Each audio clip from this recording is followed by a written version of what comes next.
বাণী কোরআন। ঠিক কিনা বলেন?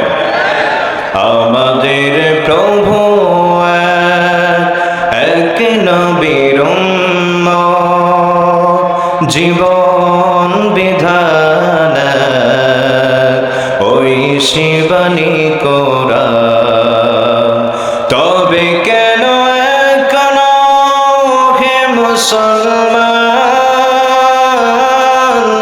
তবে কেন এখন হে মুসলমান, এক হও করিয়া আহ্বান, এক হও করিয়া আহ্বান।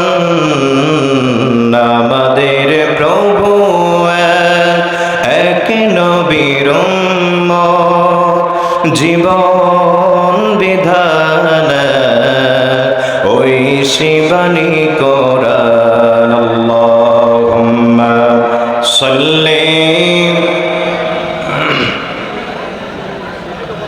মাওলানা মুহাম্মদ ওয়া আলা আলি সাইয়্যিদিনা মাওলানা। দরুদ শরীফ শুনতে ভালো লাগে কি লাগে না? একটু জবান খুলে বলেন লাগে কি লাগে না? আমার নবী রাহমাতাল লিল আলামিন, নবী দো জাহানের বাদশা, নবী ডাক দিয়ে বলে, আমার কোন উম্মত যদি ভালোবাসা নিয়ে, মহব্বত নিয়ে, প্রেম নিয়ে আমি নবীজির উপরে যদি একবার দরুদ শরীফ পাঠ করতে পারে, আমার আল্লাহ তাআলা ওই বান্দা বান্দির আমলনামায় 10টা রহমত এবং 10টা জীবনের গুনাহ মাফ এবং 10টা মর্যাদাকে আমার আল্লাহ তাআলা বুলন্দ করে দিয়ে দিবে।